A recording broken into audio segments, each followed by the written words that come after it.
Bonjour à tout le monde.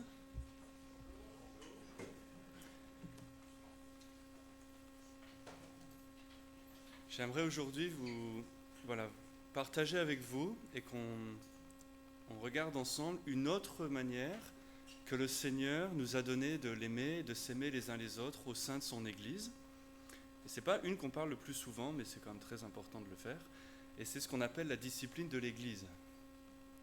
Et là, tout de suite, vous dites, j'ai ruiné l'ambiance. Voilà. C'était la fête, et puis voilà. Mais j'aimerais vraiment qu'on voit ensemble que tout ce que le Seigneur nous donne est bon, si on le comprend correctement. Et que c'est vrai que quand on dit discipline, tout de suite, peut-être vous avez pensé punition, grosse bêtise. Mais si on comprend ça bien, c'est juste un autre don de Dieu afin que son Église puisse être saine, puisse être protégée, qu'on puisse être gardé près de lui. C'est à ça que ça sert. Les réformateurs, vous savez, qui avaient aidé à recouvrir le vrai évangile et vivre l'Église telle que le Seigneur la voulait vraiment, disaient qu'il fallait à l'Église au moins 3 choses dans la fondation pour qu'une Église soit saine, que ça soit bien d'y être. Il disait qu'il faut que la parole soit prêchée fidèlement, que les ordonnances de Christ soient observées, donc le baptême, la Sainte Seine, et que la discipline d'Église soit pratiquée. Et s'il manque un de ces 3-là, alors ça va créer des problèmes sur le long terme. Donc j'aimerais qu'on lise ensemble les paroles de Jésus lui-même, qui nous explique comment ça fonctionne, qu'est-ce qu'il attend de nous, qu'est-ce qu'il nous offre. Et je vous invite dans Matthieu chapitre 18, et je vais lire à partir du verset 15. Donc Matthieu 18 à partir du verset 15. Le Seigneur Jésus dit « Et si ton frère pêche contre toi, va et reprends-le, entre toi et lui seul. S'il t'écoute, tu as gagné ton frère. Mais s'il ne t'écoute pas, prends avec toi encore 1 ou 2 personnes, afin que par la bouche de 2 ou 3 témoins, toute parole soit établie. S'il ne veut pas écouter, dis-le à l'assemblée. S'il ne veut pas écouter l'assemblée non plus, qu'il soit pour toi comme un homme des nations ou comme un publicain, un collecteur des impôts. En vérité, je vous le dis, tout ce que vous lirez sur la terre sera lié dans le ciel, et tout ce que vous délierez sur la terre sera délié dans le ciel. Je vous dis encore que si 2 d'entre vous sont d'accord sur la terre pour une chose quelconque, quelle que soit la chose qu'ils demanderont, elle sera faite pour eux, par mon Père qui est dans les cieux. Car là où 2 ou 3 sont assemblés en mon nom, je suis au milieu d'eux. » Donc ici, le Seigneur nous donne à nous, son Église, des instructions. Et je voudrais commencer par bien vous montrer qu'il s'agit d'instructions pour l'Église seulement. Parce qu'il commence en disant « si ton frère pêche contre toi ». Ton frère, c'est-à-dire qu'il appartient à Christ aussi, il est dans son Église. Mais on ne parle pas d'aller corriger les gens dehors, hein. Ça, c'est autre chose. Ici, on parle d'un frère, ou une sœur, mais on va simplifier, faire comme Jésus, un frère qui veut vivre avec Christ, qui est dans son Église, mais qui est dans une situation mauvaise de péché, et que nous voulons, et tout le but de ces étapes, c'est de chercher à l'aider à être restauré auprès du Seigneur. C'est vraiment le but ici. Ce texte ne doit vraiment pas être utilisé pour dire « Ah, c'est comme ça qu'on peut aller agresser les gens et les jeter dehors ». Non, c'est comment est-ce que je peux aider mes frères et sœurs à rester proches du Seigneur. Dans Romains 14, Paul dit « Qui es-tu pour juger ton frère ? Nous ne sommes pas là pour juger les uns les autres. On n'est pas là pour se condamner, on est là pour s'aider à cheminer avec Christ. » Et il arrive parfois où la situation est grave et requiert ce genre d'étape que Jésus a pris bien soin de nous donner précisément, afin que nous puissions se faire du bien les uns aux autres. Alors on regarde les étapes une par une et on va comprendre des choses à propos de l'Église et de la mission de l'Église. La première étape, il nous dit, tu vas voir ton frère tout seul, toi et lui, parce qu'il a péché contre toi, c'est votre problème à tous les deux. Et il dit, tu vas le voir, tu lui montres sa faute, ou tu le reprends. Comment est-ce qu'on fait ça ? Tu apportes les Écritures. Parce que la seule autorité que les chrétiens ont, ce sont les Écritures de Dieu. On n'est pas là pour dire je ne suis pas d'accord avec ce que tu as fait, c'est pas comme ça que moi je préfère. Voilà. Non, on est là pour montrer les Écritures et après un bon discernement d'aider un frère à se rendre compte que son attitude ne correspond pas au commandement de Christ. Donc on y va avec les Écritures. On veut faire très attention à ça. Sinon, si on y va avec sa préférence personnelle ou la manière dont on voudrait que les choses soient faites, c'est une manière très discrète de faire du légalisme. On a rajouté un commandement et on va reprendre les autres par rapport à ça. C'est exactement ce que Jésus reprochait aux pharisiens. Ils accusaient les gens de pécher contre leur tradition. Ils accusaient Jésus de pécher constamment contre leur tradition, alors que Jésus n'a jamais péché contre le commandement de Dieu. Mais on veut aimer les gens vraiment. Et pour aimer les gens vraiment, il faut les aimer dans la vérité. Christ a aimé les gens vraiment parce qu'il les a confrontés à la parole de Dieu et dans l'amour les a aidés à revenir. En général, on dit que la personne qui t'aime le plus est la personne qui te dit le plus de vérité. Et je pense que c'est vrai. Et quand le monde entier dit « laisse les gens faire tout ce qu'ils veulent, soyons tolérants, soyons gentils », Dieu nous dit l'amour véritable, l'amour selon la Bible, prévient du péché, enseigne les voies de Dieu et reprend, corrige ceux qui s'en éloignent pour leur bien. Et c'est comme ça qu'on s'aime dans l'Église. Mais encore une fois, on le fait bien, avec de l'amour et selon le Seigneur. Dans Galates chapitre 6, premier verset, il nous dit « Frères, quand bien même un homme s'est laissé surprendre par quelque faute, vous qui êtes spirituels, redressez un tel homme dans un esprit de douceur, prenant garde à toi-même de peur que toi aussi tu ne sois tenté. » Donc on voit bien qu'on est commandé de discerner toute situation correctement avant d'intervenir. De faire très attention, est-ce que cette personne a intentionnellement choisi de pécher sachant le commandement, ou est-ce que c'est par ignorance? C'est une personne qui est nouvelle peut-être dans la foi ou qui n'a pas compris certaines choses et qui ne l'a pas fait exprès. Dans quel cas on veut l'enseigner et il aura envie qu'on lui explique que ça ne va pas. Est-ce qu'on a bien discerné la situation? Et de bien emmener la personne dans un esprit de douceur à voir les Écritures ensemble. Et c'est simplement du discipulat. Et vous voyez bien que discipulat, discipline, c'est la même chose, c'est la même racine. Le discipulat, la Bible nous dit, c'est le frère qui aiguise le fer. Un frère qui aide un autre frère à voir les Écritures et ensemble corriger nos voies. Parce que nous sommes le gardien de notre frère. Le texte qu'on vient de lire nous dit aussi que tout le monde est sujet à tentation. Il ne faut pas penser que la tentation, c'est juste pour les autres. On est tous sujets à tentation. Et il nous arrive à tous de chuter, de pécher. Et que nous gardions bien ça en tête lorsque l'on va voir le frère. Que ça pourrait très bien être l'inverse. Je pourrais très bien être à sa place. Et comment je voudrais qu'on vienne m'adresser. Ce qui est important, c'est de se rappeler ça. Nous péchons tous, mais quelle est notre réponse à notre péché? Quand le Seigneur, par sa parole ou par un frère ou une sœur, vient nous en convaincre, quelle est notre réponse? Est-ce qu'on veut se repentir? Est-ce qu'on veut recevoir cette discipline qui est sagesse, selon Dieu? Est-ce qu'on veut combattre ce péché et ainsi prouver qu'on appartient vraiment à l'Église de Christ? Ou est-ce qu'on fait le contraire? Et Jésus nous donne des étapes si le contraire arrive. Et donc cette première étape, si on veut qu'elle soit vraiment efficace, qu'est-ce qu'on fait?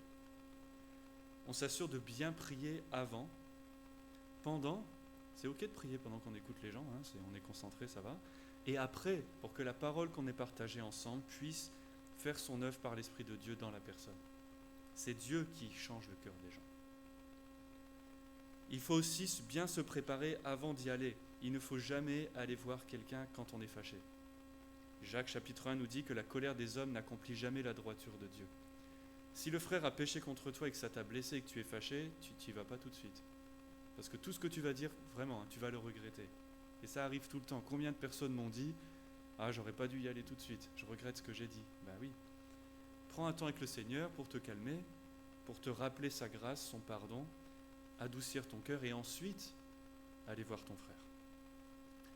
Parce que le but, ça n'est pas voilà le texte qui me donne une excuse pour aller ventiler toutes mes frustrations sur quelqu'un et me sentir mieux.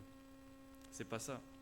Le but, c'est d'aller montrer de l'amour, du pardon et aider la personne à corriger ses voies quand il va se rendre compte de ce qu'il fait. On doit aider le frère à se repentir et pas se venger, et pas se libérer. On fait ça avec Dieu. On met tous nos fardeaux à Dieu avant. et aller rencontrer la personne dans l'humilité. Encore une fois, l'humilité, il est un pécheur, moi aussi je suis un pécheur. Et quand il a péché contre moi, moi aussi je pêche contre des gens. La parole nous dit, examine-toi toi-même. Regarde d'abord ce qu'il y a dans ton œil avant d'aller aider son frère avec ce qu'il y a dans son œil à lui. Et donc chaque situation comme ça devient une opportunité pour toi de t'examiner et de confesser aussi un péché, peut-être d'aller demander pardon à quelqu'un. Prends-le comme une opportunité aussi pour t'examiner toi-même. Et aussi, on ne peut mener quelqu'un sur une voie que si soi-même on marche là. Si on pratique cette repentance, cet examen aussi. Là où les pharisiens condamnaient de loin tous ceux qu'ils considéraient comme des pécheurs, sans avoir aucun amour pour eux, les chrétiens sont appelés à aller près de ceux qui pêchent et les mener dans l'amour, marcher avec eux, comme Christ a fait. Et Jésus nous dit que si tu fais ça et que ton frère t'écoute, tu as gagné ton frère. C'est ça le but, qu'il écoute, qu'il comprenne les choses et qu'ensemble on répare les choses. C'est très difficile de recevoir quoi que ce soit si ce n'est pas donné dans l'amour. Et surtout un reproche, c'est très difficile. Alors on veut s'assurer de mettre toutes les chances de notre côté, que tout soit bien organisé pour que ce soit le plus facile possible pour cette personne, sachant que ça sera difficile de toute façon. Et on veut mettre toutes les chances pour lui. Un exemple très concret, dans Jean chapitre 4, quand Jésus parle avec la dame samaritaine au puits, pour la faire très courte, elle est dans une situation de péché depuis longtemps. Elle n'a pas vraiment un mari, elle a plein de bonhommes, elle n'a pas vraiment un mari. Est-ce que Jésus est venu et lui a jeté son péché dans son visage ? Non. Il a parlé avec elle, il a accepté qu'elle lui serve de l'eau, il a été très gentil avec elle et l'a menée doucement à ce qu'elle-même confesse sa situation. Et il ne l'a pas condamnée, mais il l'a menée à se repentir dans la douceur. Et c'est cet exemple que nous devons avoir. Maintenant, Jésus nous dit que malheureusement, parfois, le frère ne va pas vouloir recevoir cette parole et ne va pas vouloir reconnaître son erreur. Et alors, il nous dit qu'il y a une deuxième étape qui est d'amener des témoins avec nous. Des témoins de quoi ? Alors, des témoins peut-être du problème, mais je ne pense pas vraiment. Je pense surtout des témoins de la parole qui a été donnée. Parce qu'ici, il nous dit que les paroles... où est-ce que c'est ? Les paroles sont établies par les témoins. C'est à propos de la parole, c'est-à-dire des gens qui vont se joindre à vous pour dire à ce frère, cette parole qui t'a été donnée, tu devrais la recevoir parce que nous sommes tous d'accord que c'est ce que le commandement nous donne. Et nous reconnaissons tous l'amour de Dieu dedans. Et que c'est pour toi, que ce n'est pas une question d'opinion. Peut-être que la première entrevue, c'est fini avec « Ok, tu crois ça, mais moi je ne crois pas ça, laisse-moi tranquille ». Les témoins sont là pour dire « Non, non, c'est ça vraiment qui est la vérité. Et il y a un problème là que tu dois régler. » Ce sont des témoins de ce que Dieu dit, qu'ils viennent appeler ce frère à rester près du berger, près duquel les autres s'accordent de rester, selon sa parole. Alors qui sont ces témoins ? 2 ou 3 qui s'accordent sur la parole du Seigneur. Le texte nous dit qui demandent dans la prière que la volonté de Dieu soit faite parce qu'elle leur est accomplie. Et on sait que la seule volonté qui passe, c'est la volonté de Dieu.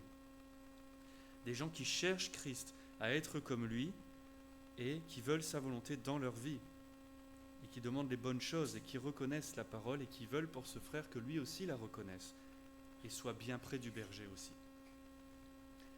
Dans l'Ancien Testament, ce qu'ici cite le Deutéronome 19, il y avait toujours cette histoire de témoin pour approuver toute parole. Parce qu'une personne toute seule, il dit ce qu'il veut, mais plusieurs personnes, c'est différent. Plusieurs personnes de l'Église s'accordent sur « Voici le commandement du Seigneur qui est bon pour toi, il faut le recevoir. » Alors, je fais une petite parenthèse ici parce que c'est l'occasion. Très souvent, ce verset est sorti de son contexte, et en général, c'est pas bon de faire ça. Et on commence les temps ensemble en disant « Ah, ça y est, nous sommes 3 personnes dans la pièce, Jésus est parmi nous. » Et j'ai entendu ça beaucoup de fois, et je pense que vous aussi. Clairement, ce n'est pas du tout le contexte. L'Esprit de Jésus vit dans chaque croyant, même si tu es tout seul, Jésus est avec toi. Okay. Donc, gardez les choses dans leur contexte. Ici, on parle de discipline, et les témoins, les 2-3 témoins qui représentent Christ, sont un peu comme des témoins dans une cour de justice. C'est vraiment du langage... un peu de justice ici. les 3 personnes représentent la parole qui a été donnée. Okay, on ne parle pas de Jésus n'est là que s'il y a 3 personnes dans le bâtiment. Mais voilà, je ferme la parenthèse là, mais c'est bien de le savoir et aider les gens à prendre conscience du contexte. Pourquoi des témoins comme ça? Pour aider vraiment le frère à se rendre compte qu'il n'a pas un problème de désaccord entre lui et une autre personne et on n'interprète pas pareil. Et du coup on vit différemment. Il a un problème avec Dieu lui-même qui a dit certaines choses qui sont vraies et qu'il refuse de les voir. Et nous voulons vraiment l'aider à reconnaître dans l'humilité. Donc encore une fois, nous voulons que cette deuxième entrevue soit, voilà, ce n'est pas un problème d'opinion, c'est un problème de ce que Dieu dit. Et Christ est représenté par ses disciples qui s'unissent ensemble pour approuver ce qu'il dit, rassemblés en son nom, c'est-à-dire selon sa volonté, selon sa parole, pour le servir comme ça les uns les autres. Et ça nous rappelle l'importance qu'une église locale, comme celle-ci, soit vraiment unie dans notre compréhension de la parole, d'où l'intérêt des études bibliques, qu'il faut assister ensemble, pour apprendre ensemble et être alignés ensemble, avoir le même esprit, celui de Christ.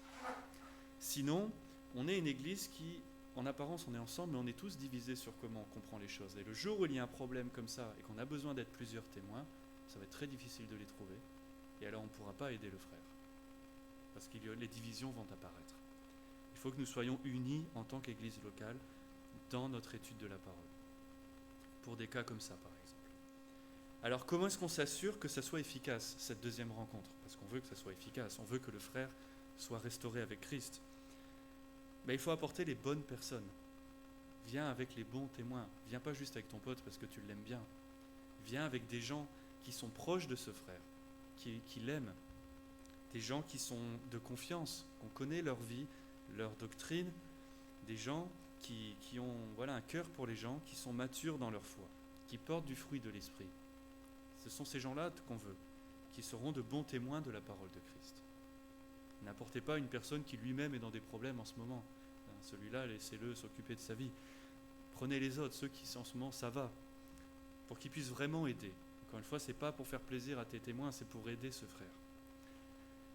Et de faire très attention que ce ne soit jamais perçu comme « Regarde, j'ai apporté des témoins pour t'accuser, des témoins contre toi. » Mais regarde, ces gens se sont réunis, ils ont pris un temps pour toi. Parce que c'est pour toi.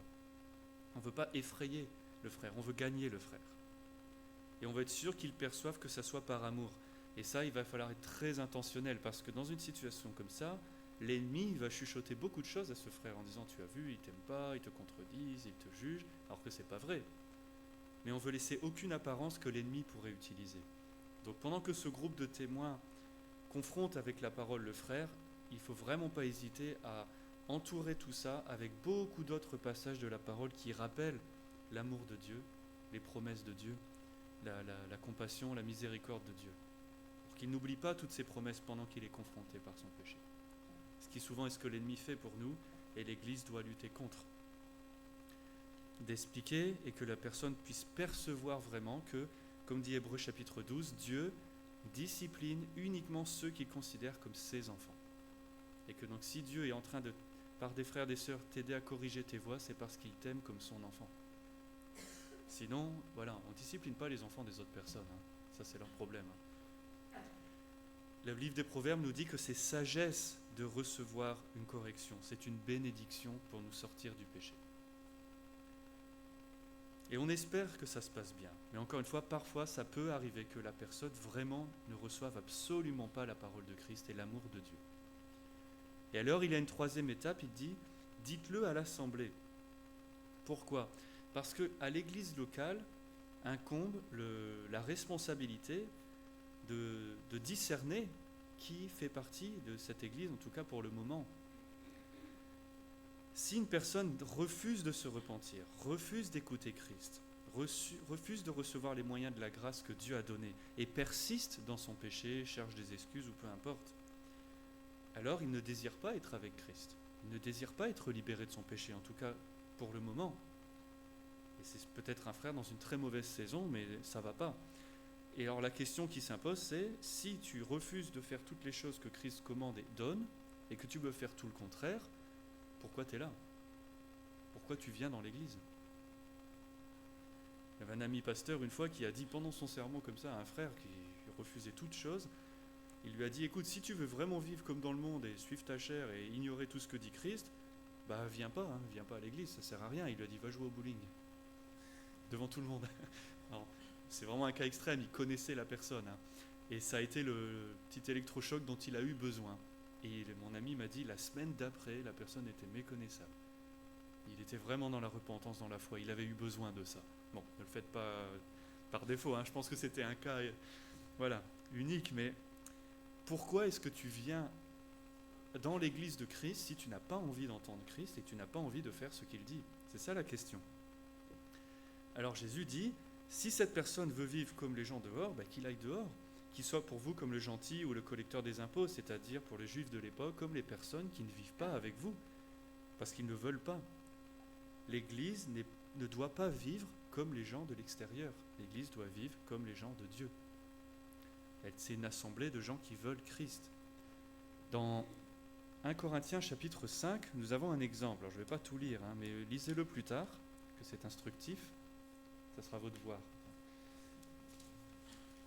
Dans 1 Corinthiens chapitre 5, on a un exemple. Dans l'église de Corinthe, je vais faire très court, il y a un jeune homme qui est dans une situation d'immoralité sexuelle assez grave et complètement ouvert, il n'y a pas de problème, tout le monde le sait, et personne ne fait rien. Et Paul leur écrit, il leur dit, vous êtes une église avec une responsabilité et une mission de proclamer Christ, vous ne pouvez pas tolérer ces choses-là. Vous ne pouvez pas être OK avec le frère qui fait n'importe quoi, qui déroge à tous les commandements de Dieu, mais il fait partie de vous, il est là et tout va bien et on ne dit rien. Et on voit bien que cette discipline s'applique à des sujets graves. Pour les autres petites choses, c'est juste du discipulat quotidien. Mais là, c'est grave. Et qu'est-ce que Paul leur dit? Il leur dit, puisqu'ils refusent toute repentance, tout commandement, ils refusent de vivre comme un chrétien, il ne doit pas rester dans la communauté. Pourquoi? Parce que clairement, il ne combat pas son péché, il ne meurtrifie pas sa chair, peu importe. Il n'est pas en train de mourir à soi pour suivre Christ. Il n'est pas en train de montrer une image de disciple de Christ. Deuxièmement, parce que ça va causer du tort aux autres dans la communauté. Si l'Église tolère des comportements comme ça donne un enseignement tacite qui dit « c'est ok de vivre dans le péché comme ça, t'inquiète, c'est pas grave ». Ça donne une idée que Jésus ne libère pas du péché, mais le tolère. Or, ça n'est pas vrai. Les gens qui sont jeunes dans la foi vont avoir du mal à comprendre les choses si on montre un exemple comme ça. Ça va causer du tort. Même si c'est une personne, il dit au verset 6, « Un peu de levain fait lever toute la pâte. Si tu tolères un petit peu, c'est tout qui est contaminé. » Tu es en train de détruire tout ce qui est en train d'être fait ici. Et troisièmement, mais pas moins important, ça donne une très mauvaise réputation à l'extérieur de l'Église et donc de Christ. Ça montre, regarde ce qu'est un chrétien, voilà, Christ est OK avec ça, Christ, ça lui va, des choses comme ça. Et ça, c'est pas vrai. On a dit tout à l'heure que nous sommes censés être une lumière dans le monde. Donc il ne doit pas y avoir les ténèbres à l'intérieur. On doit combattre les ténèbres ensemble, et pas les tolérer. Et au verset 12, Paul dit, on n'a pas affaire de juger les gens de dehors, mais les gens de dedans. Alors juger pas dans le sens condamné, juger dans le sens littéral, c'est-à-dire séparer. Notre rôle, c'est de discerner qui est dans l'Église ou pas. Ceux qui veulent vivre avec Christ, on les invite à être avec nous, à cheminer avec nous, mais ceux qui le rejettent, écoute, va dehors, c'est ça que tu veux, et c'est ce que Paul dit ici. Laissez-le aller dehors, là où les gens vivent comme lui a envie de vivre. Et donc, je reviens dans Matthieu. Qu'est-ce que nous dit Jésus? Il nous parle d'une loi de lier et de délier les choses, c'est-à-dire de discerner ce que les gens professent, ce que les gens font, leur réaction à la parole de Dieu, le fruit qu'ils portent, et à cause de ça, par rapport à la parole de Dieu, d'encourager, de réconforter ceux qui œuvrent vraiment avec le Seigneur, et de prévenir, enseigner, corriger, ou demander de sortir à ceux qui ne le font pas. Et c'est la responsabilité de l'Église locale. Et encore une fois, c'est pour la restauration des gens, pour qu'ils en viennent à s'examiner eux-mêmes par la parole et corriger leur voie et être libérés de leurs péchés. Et parfois, il arrive, comme dit Jésus ici ou Paul, qu'une personne ait besoin d'aller faire un tour dehors pour se rendre compte de comme c'était bon d'être au sein de l'Église avec Christ et de revenir. C'est ça le but, Ce n'est toujours pas une excuse pour dire « Ah, c'est comme ça qu'on peut virer les gens qu'on n'aime pas ». Non. C'est comme ça, malheureusement, que parfois certaines personnes ont besoin pour se rendre compte des choses. Parfois, on a besoin d'être puni de quelque chose pour se rendre compte que c'était bien et qu'on en a besoin. Paul dit « Délivrez une personne comme ça à Satan, c'est-à-dire mettez-le dans le monde, là où Satan règne, là où les gens vivent selon lui, pour la destruction de sa chair, pas de son âme, de sa chair, de ce qui est mauvais en lui, afin que son esprit soit sauvé le jour du Seigneur. » C'est ça que Paul dit. Afin d'être sûr qu'il puisse être sauvé, que son péché puisse être bien meurtri, il a besoin d'aller faire un tour dehors. Alors laisse-le aller dehors, prie pour lui, ne l'oublie pas, garde un contact, parce que un chrétien ne doit pas être confortable, content dans son péché. Ça n'est pas comme ça que ça marche. Et si on se sent comme ça, alors on a besoin de bien recomprendre les choses.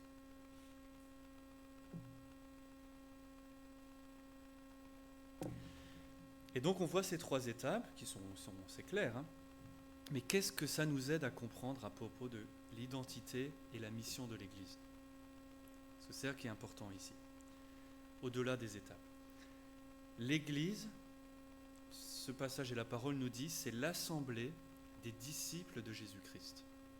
Des gens qui ont compris que nous avons besoin de lui, que nous devons être enseignés par lui dans toutes nos voies. Un disciple, ce n'est pas un étudiant. Un étudiant, il reçoit un peu d'enseignement d'un professeur. Un disciple a sa vie transformée par le Maître. Toute ta vie. Des personnes qui confessent que la parole de Dieu est vraie. Toute la parole est inspirée de Dieu. Des gens qui désirent une vie qui corresponde aux standards de Dieu et qui reconnaissent que c'est uniquement par lui, en étant avec lui, que l'on peut atteindre ça. L'Église, ça n'est pas, comme des gens l'ont défini peut-être un siècle à peu près, des gens très gentils qui s'assemblent ensemble, se donnent une bonne conscience parce qu'ils disent « Oui, on aime Jésus, mais on ne veut pas savoir trop ce qu'il nous dit », et on fait de bonnes œuvres les uns pour les autres qui sont vraies. Mais ça n'est pas ça l'Église. L'Église, ce n'est pas des gens gentils qui se servent. L'Église, ce sont des gens qui veulent obéir à Christ. L'Église, la parole décrit l'Église aussi comme les esclaves de Jésus-Christ. Nous appartenons à Christ, il nous a rachetés. Et nous mourons à nous-mêmes, nous sommes vivants en lui, par lui. Et notre prière est que sa volonté soit faite, et pas la nôtre. Et à chaque fois que la nôtre est en conflit avec la sienne, alors on abandonne la nôtre, on veut la sienne, que sa volonté soit faite. Romains 12 nous explique comment l'Église, les chrétiens, offrent leur vie entière comme un sacrifice de louange qui plaît à Dieu. Et on ne peut pas offrir les choses de la chair, ça ne plaît jamais à Dieu. Mais le travail de son esprit en nous plaît à Dieu. Des gens qui aiment Jésus en gardant ses commandements. Jésus a dit ça, si tu m'aimes, tu gardes mes commandements. Si tu demeures dans ma parole, tu es vraiment mon disciple. Des gens pauvres en esprit, qui ont soif de la droiture de Dieu. C'est ça l'Église de Christ. Et de représenter Christ en cherchant son royaume, en appliquant les règles du royaume au sein de notre communauté. Que nous puissions dire, ici nous vivons comme le roi le commande. En tout cas, c'est ça que nous voulons faire. Personne ne le fait parfaitement, mais c'est ça que nous voulons faire.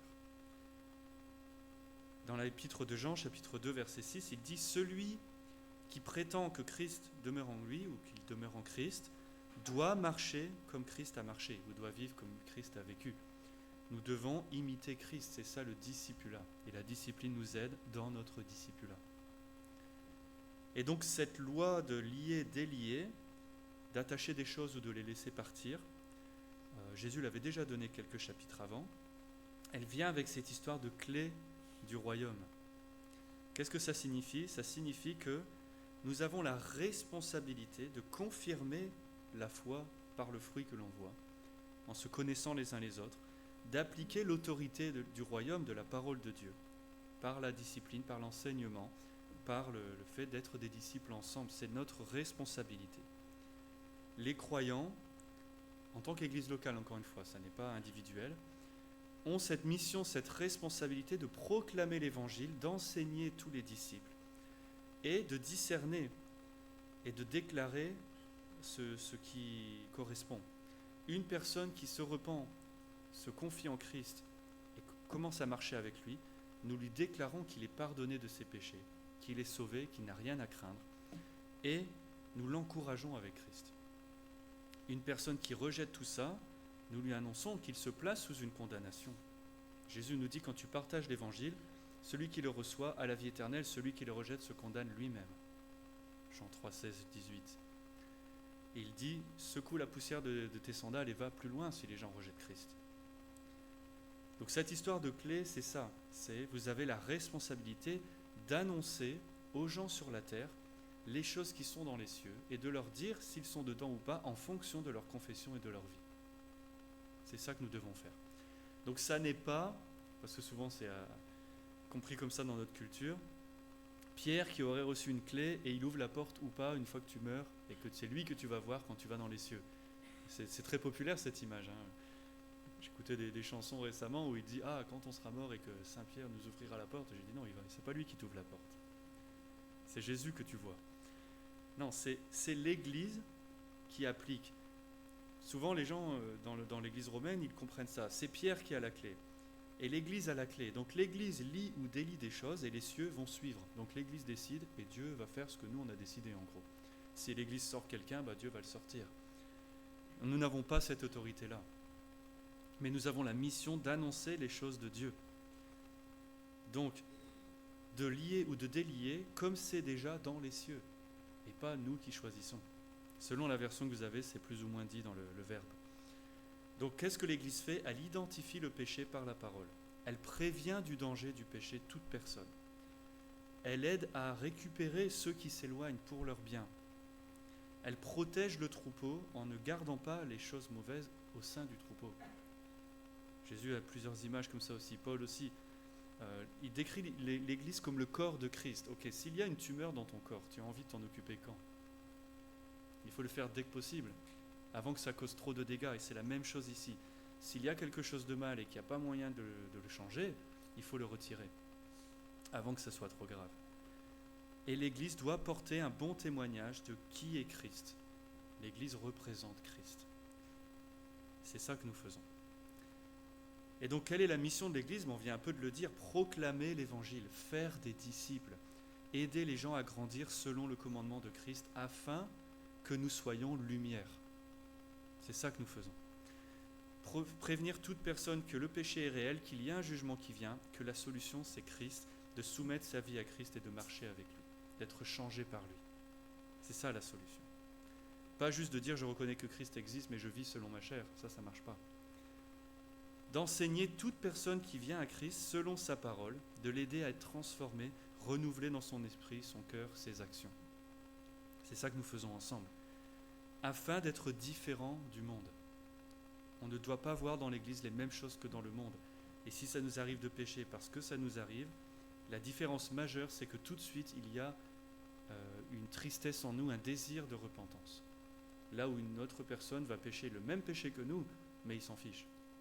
Nous sommes attristés et nous voulons nous repentir. Elle est là la différence. On n'a jamais dit que l'Église ne péchait pas, mais l'Église se repent du péché. L'Église désire être sainte. Et on ne tolère pas le péché en nous et au milieu de nous, on ne l'indulge pas, on le combat ensemble.